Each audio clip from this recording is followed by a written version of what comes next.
Well, welcome to Leading When You're Not the Boss, a discussion of middle leadership.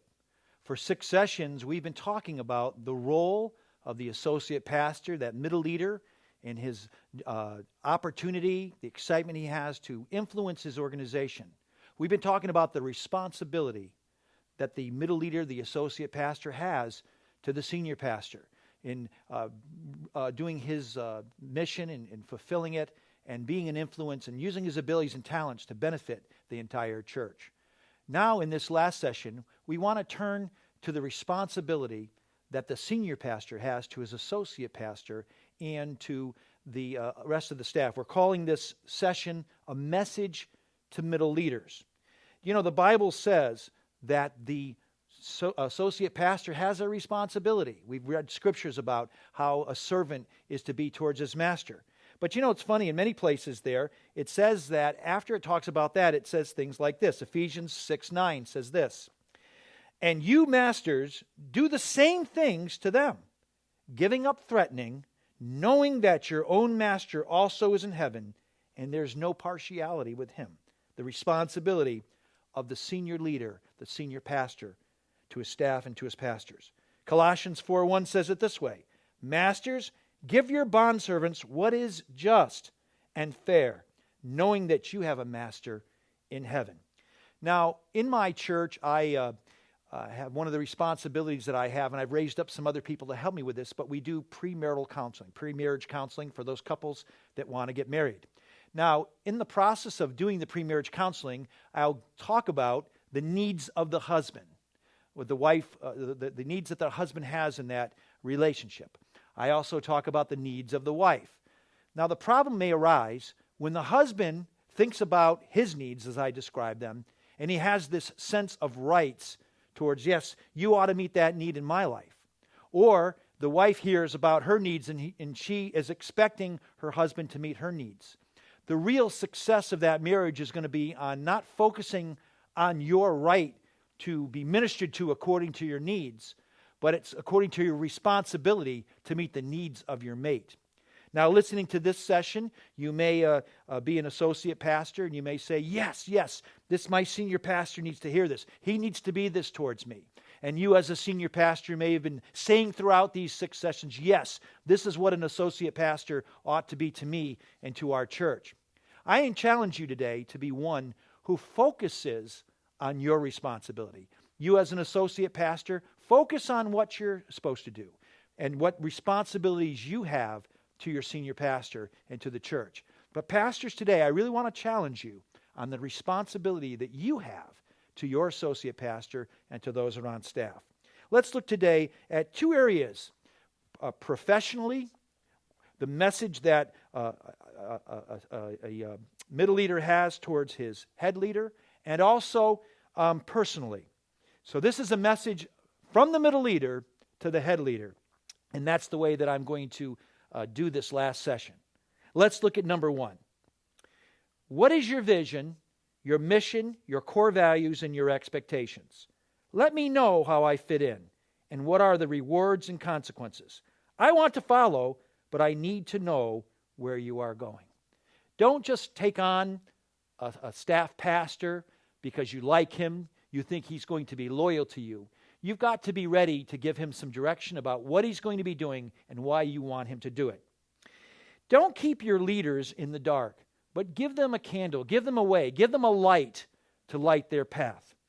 Do you know, it says, an old proverb says it this way. It says, "He who thinks he is leading when no one is following is only taking a walk." If you are a leader, you should be looking for somebody to follow behind you. And no one can follow unless you give them instructions. Sometimes as a senior pastor, you may complain and saying, my associate and my staff is not following me. Let me encourage you that they're willing to follow if you tell them where to go, tell them the direction that you want them to go, tell them your heart, tell them your vision. Express that to them often. I think that sometimes we go into a goal and we don't give the vision behind that goal, the heart. Remember, vision is from the heart. The goals are the procedures, the mission, but the heart, the why. Why are we doing this? What do we want to accomplish down the road? That is absolutely essential. Senior leader, senior pastor, take this as a challenge to always be presenting. Don't just presume. Don't just demand loyalty, but tell your team where you're taking them. Number 2, what are your growth goals professionally and personally? I can only grow as high and as far as you are growing. You need to ask yourself a question as a senior pastor and as a senior leader. Are you stuck in the past? Are you stuck in what God did? Or are you willing to learn new things? Are you willing to study and let God continue to grow you? Maybe you've had accolades as being a great leader, but today's great leader is tomorrow's mediocre leader. Just as we talked about the changes and the adapting that the associate needs to do, you need to be one who's willing to change and grow for the sake of your organization. I need you as an associate pastor, and other associate pastors need you. We need to talk to you, say, what are your goals? How are you growing? What books are you reading to expand yourself?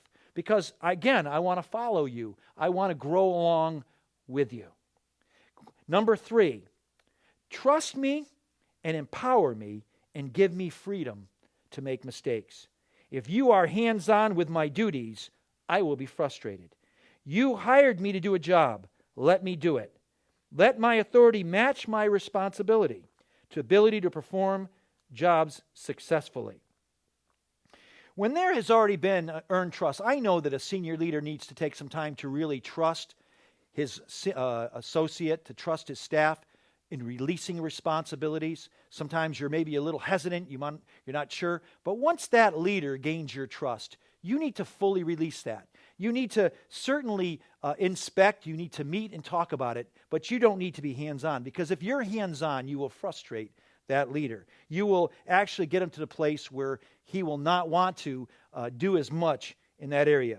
So, where there's been earned trust, learn to empower. One of the most important principles of leadership today is a senior pastor empowering his associate pastor and his staff to do certain things. That word empowerment is important. You actually give the person the right, you give them the power to perform something, and you trust it. You want that person to communicate to you what's going on, but you don't have to be hands-on. If you're a pastor who's hands-on with everything, control everything, that may seem to cause the organization to be smooth running, but you're not going to go very far unless you're willing to release your leaders.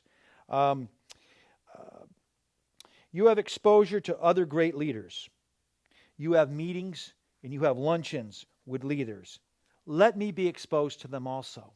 Sometimes what can happen, and I see this sometimes in the circles, is that sometimes in meetings, senior pastors hang out with each other. Now, I have to share with you, in all honesty, that my senior pastor, Ron Bergio, has given me exposure to other leaders. He lets me take them out to lunch. He lets me go out to lunch with them after service if they speak at our church. He lets me to be able to ask them questions. But I've seen in some contexts where when it comes to some of these leaders that come to our churches and stuff like that, that the senior pastor can feel, this is my time with them. This is, I need this time. I need to pick their brains, and I understand that.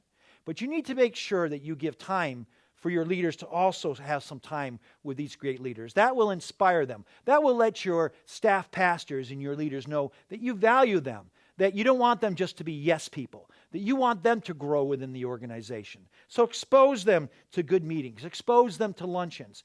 Take them to conferences with you. Let them grow along with you. Very, very important to your staff that they continue to grow also. Question number 5, the challenge number 5 for the senior leader from the middle leader. Challenge me to grow and provide an environment for growth. Provide training and give me opportunities that will stretch me and reach for more. An associate pastor or a staff pastor can get stuck just doing a task. I said earlier that a middle manager is task-oriented, but a middle leader is vision-oriented. Let me say this to you right now, that in order for them to be vision-oriented, part of that is from your help, is from you to help them. You need to challenge them. You need to tell them, you can do it. I see more in you than what you're doing right now. And I want to give you the opportunity to stretch yourself.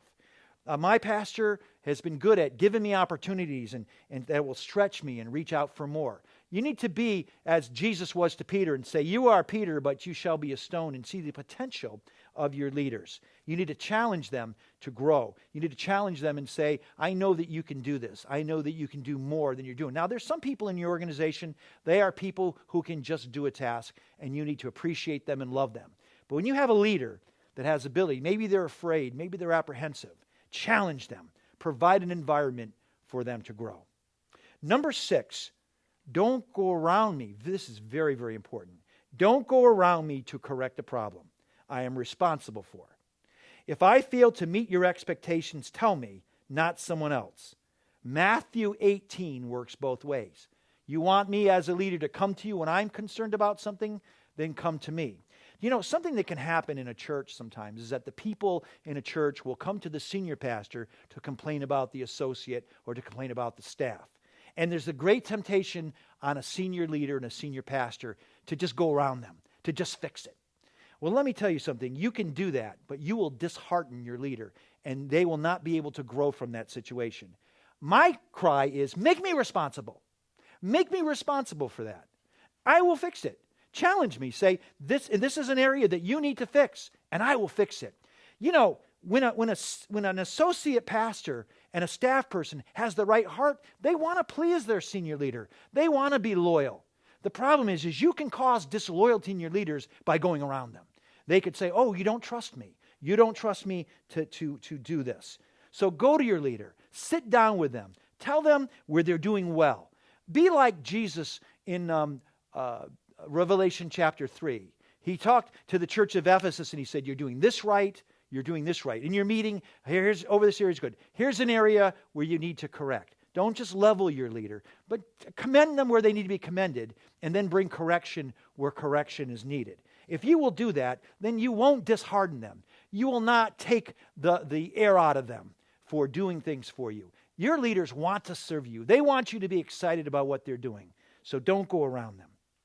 Number 7 is be patient and reasonable of the time that it will take to accomplish a goal. Sometimes if the senior pastor gets too busy and gets too involved, then they will just tell a leader, I want it done. And sometimes even in a staff meeting, you might say before the other staff members, why haven't you got this done yet?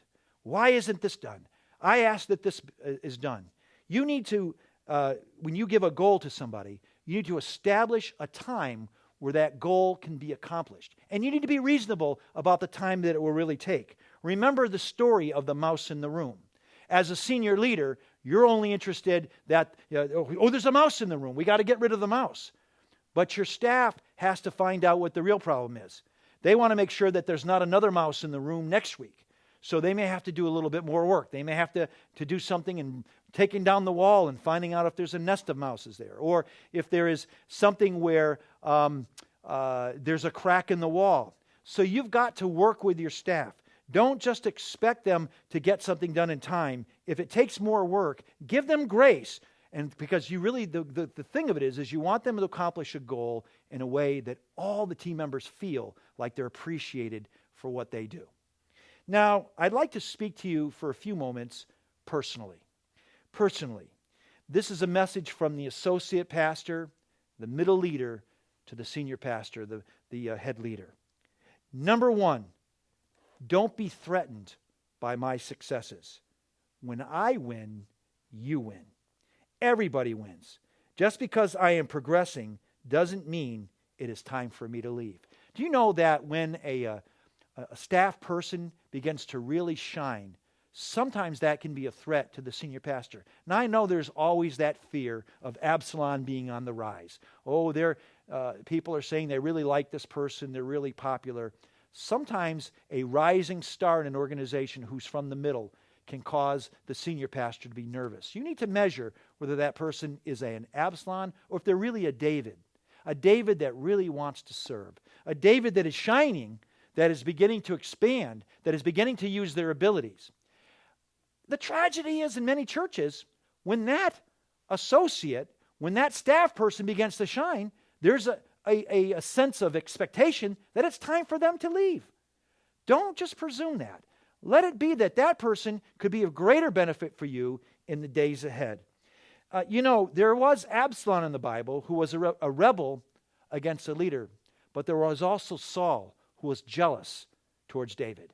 He saw the praise that David received, as a threat. Don't be threatened by the success of your staff.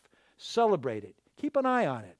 And senior leader, let me share something with you. I talked to the associates about don't be insecure, or to be, when you don't reach a place of leadership, to be content.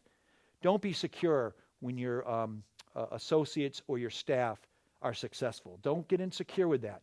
Seek the Lord about it. They're not a threat to you. You can have rising stars in your organization and you still shine as a head leader. I want my pastor to succeed. And anyone can have a bad attitude. But when God works in somebody's heart to be a servant, you've got a good person if you have a successful servant in your congregation. Number 2, celebrate my victories. Celebrate my victories. You want to be celebrated for your victories? Celebrate mine. Let me get the credit and the glory for my victories. Being insecure will not help you, but the organization becomes successful. Let me say that again. Being insecure will not help me or you or our organization to become successful. Do you know that it is not your role to keep your associate or your staff humble? Sometimes there's this feeling like, well, I've got to keep them humble. Life's circumstances, the Holy Spirit, other things will keep your leader humble. You can speak correction to them. You could say if you see a bad attitude. But you want to encourage that leader. You want to always be encouraging. Don't be afraid to celebrate their victories because you're afraid they're going to get too prideful. If they do, God will deal with them. God will deal with their heart. Very, very important for us to understand. Number 3, and that is, this is really very important. Be loyal to me as you expect me to be loyal to you. Certainly correct me privately when I need it, but speak well of me in public and behind my back. We talked earlier about how important it is for the associate pastor to be loyal to the senior pastor. But let me say this to you, that same level of loyalty needs to be returned back. One of the things that you have to be careful of as an associate is that you get an elitist point of view about your position. Do you know that God gives instructions to everyone? The husband is not more superior than the wife. He just has a different role. He has a different role to accomplish in that marriage. And perhaps in him being the head of the home only makes him more responsible. As a senior pastor, you have a great responsibility, and many times if a special speaker comes to your church, he will give you the accolades, and he'll say you've built such a great church here, and your staff, and your staff people have helped you to do that. The idea of loyalty to you has to be returned. Watch out for speaking behind your head leader, your associate pastor's back, behind your staff back. When somebody comes to you, you need to afford that same level of loyalty. You need to say to that person, you need to say to the person who says if they have a complaint against your associate, why don't you go and talk to them? You see, because if you try to fix it, then what you do is that relationship between that associate and that person, they don't gain them as a brother. It's just a fix. It's a fix on staff. It's fixing a situation. Senior leader, you want to build relationships with the organization. You want there to be solid gaining of brothers. You need to watch out for superlatives. When correcting your associate, you want to be careful of words like you always. In your frustration, you could say, you always mess up here. You never consider my wishes in this area. Don't ever use superlatives because that only adds logs to a fire of problems and conflict that you might be having. And don't use comparison. I wish that you were as good a worker as this other staff person. Or do you know in this church over here, I heard how that associate works so hard and does this right and does that ministry and juggles all these things. Why can't you do that? Don't use comparisons to correct or put your associate on the right path. Be loyal to them. Be loyal to them as you expect them to be loyal to you. Number 4, encourage and compliment me when I do well. Encourage and compliment me. This talks more than just about celebrating my victories in a public way. This is talking about your private relationship with me. Encourage and compliment me when I do well. A little goes a long way. It really, really does. Let it be more than good job. I need to know I'm doing what you ask and I'm going in the right direction. Sometimes a senior pastor will, at the end of a meeting with your associate, you might say, good job. Oh, good job. I think you're doing, or the associate might say something to you like, how am I doing? And you say, oh, you're doing okay. You're doing all right. You're doing good. Listen, make it more. If you're going to bring correction when correction is needed, bring encouragement and praise when encouragement and praise is needed. Say, listen, you did this task well. I'm so pleased with the way that you did this. You did this well. I'm commending you, and I'm excited. Write your associate a note telling them how you thank them for being a part of your staff. Thank them for their loyalty. Thank them for the fact that they stand with you. That will go so far. Most associate pastors, I think, feel very unappreciated. They learn to live with that. They learn to be content where they are. But you as a senior pastor, if you will encourage them, I tell you that they will serve you. That will ignite something with them to even be more loyal to you. Just like a leader's ministry can be diminished by talk, a middle leader's influence can also be diminished in the same way. Don't talk negatively, but be an encouragement. Encourage and compliment. Number 5, respect me in the position I hold in the organization. Show me that you care about me beyond my duties and that you value me as a person. Whether we are best friends or not, value me. Don't let familiarity breed contempt. And this is so huge. Don't respect other leaders more than me because you don't know them well enough and you don't know their shortcomings. You see, sometimes when an associate and a pastor work closely together, they see each other's strengths and they see each other's weaknesses. And sometimes in that context, familiarity can breed contempt. And sometimes the senior pastor will boast about other leaders in the church who they really don't know as well. They don't know the struggles. The senior pastor, you could know the problems that an associate has at home. You could see their idiosyncrasies. You don't see them clearly in others. So you really praise other people. They're really valuable to your organization. The associate pastor needs your respect. They need you to be to hold them in high regard, whether you're close or whether you're not. Number 6 says this: allow me to be honest about the problems I see in our organization without feeling like I am unfairly criticizing you.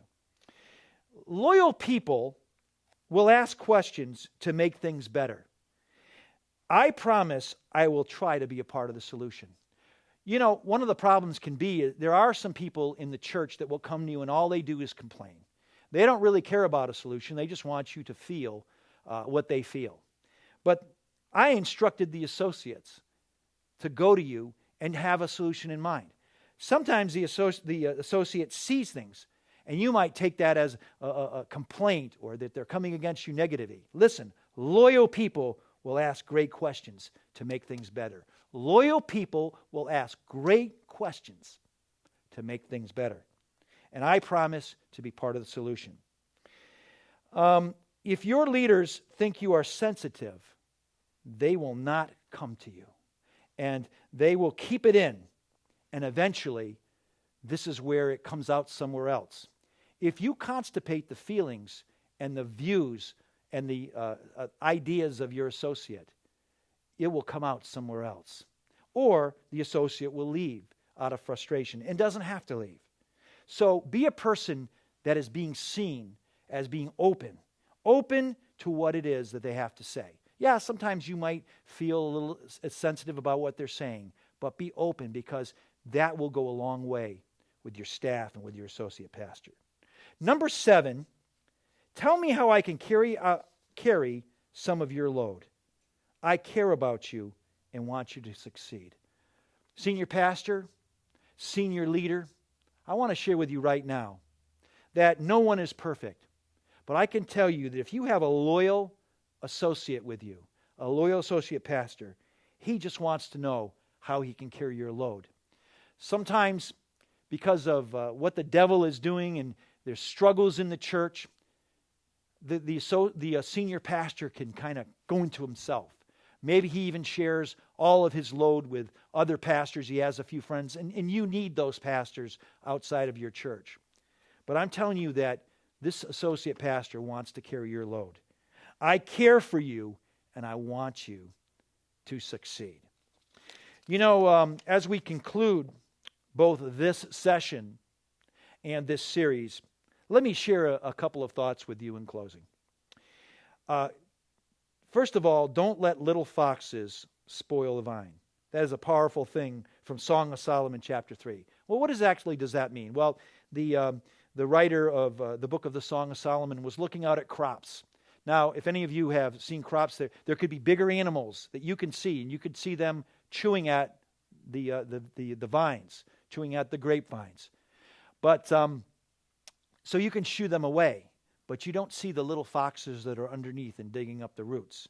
I share with you both in marriage and in ministry that it's the little things. It's the little things that bother you. So don't let little foxes spoil the vine. Work through the little things. Whenever an organization has a big catastrophe, everybody rallies. Whenever there's a big deal and a big conflict, everybody sees it. But it's those little underlying things that cause what it might seem to be as unresolvable conflict in an organization. And I encourage you, don't let little foxes spoil the vine. The next thing I want to share with you is, don't let the enemy use problems and conflicts to hinder, hurt, or destroy the relationships within your organization. You've got to ask yourself the question sometimes, is why is this such a big deal? And you will find that behind it could be the enemy trying to rock your organization. Going back to 2 Corinthians, which we spoke of before, and Paul is talking about a conflict in the church of Corinth and some people that were doing things. And he talked about restoring the person who had done the wrong. And he said, I'd rather have you forgive him. In the presence of God, I forgive him. Lest Satan outfox us, because we are not ignorant of his devices. The enemy has devices. He has bombs. He has things that he wants to do to destroy your church. Listen, if there's conflict and there's hurt, don't let it destroy the relationships within your organization. I want to close with this thought. When head leaders mentor and empower middle leaders, and when middle leaders do all they can to make the head leader successful, something wonderful happens in an organization. Let's look what happens. And this is taken from the book of Ecdesiastes, chapter 4, verses 9 to 12. It says, 2 are better than 1. Senior pastor, you need your associate. An associate pastor, you need your senior pastor. 2 are better than 1. If either of you feel like you're just functioning on your own, that you're the driving force. No, God has put you together to work together as a team. 2 are better than 1. And this is what they have. Number 1, 2 are better than 1 because they have a better return for their work. 2 are better than 1. 2 coming together is not subtraction, it's multiplication. You multiply your efforts. You have a better return for your work. Number 2, you lift each other up. I'm thankful for the times in the years that I've worked with Pastor Ron Burgio that he has lifted me up, that he prays for me. And there have been times when he's really needed me to lift him up. He's needed me to forget about the fact that he was over me, that I needed to go in there and I needed to help him. During times when people were coming against him, he needed me to lift him up. Number 3, you need to, 2 are better than 1 because they can comfort and encourage one another. 2 are better than 1 because they protect one another. Senior pastor protects his associate and his staff, and the staff protect their pastor against attack. Number 5, 2 are better than 1 because they're harder to defeat when they are attacked. That's so true. There is going to be the attacks. The more you do the will of God, the more that you enter into God's purposes, the more the enemy is going to try to take out your organization. He's going to try to take out the pastor. He's going to try to take out the associate. But if 2 are committed as 1 to pray and stand with that organization, they are harder to defeat. The enemy will not be able to do that. And the last thing it says in Ecclesiastes is that a 3-folded cord is not easily broken. You see, it's not just the associate and the senior pastor or the senior pastor and the associate. God is a third cord in that mix. So seek God in prayer and remember that a 3-fold cord is not easily broken. The following are some discussion questions that we'd like you to consider. I'd like you to break in this last session, this very important last session, into groups of 3 and 4 and discuss the following group questions. Look at the questions and concern, number one, look at the questions and concerns to the head leader professionally. Which ones resonate and relate to you the best? Which ones would you ask that are the questions you would ask your leader right now if you had that opportunity? Number two, what are your concerns and questions that you would add to this list? You see, you may have some questions for your head leader, your senior leader, and I'd like you to put those down.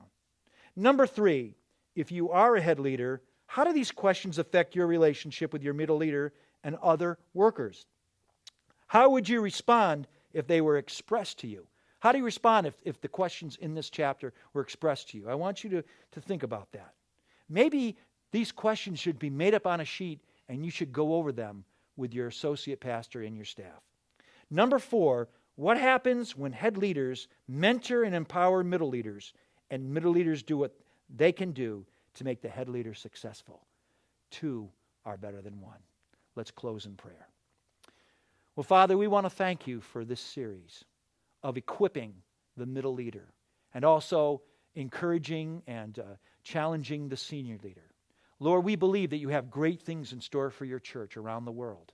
And Lord, much of it has to do with our relationships that we have together. It has to do with understanding how we can flow together, how all of our giftings and all of our abilities can flow together to make the church strong.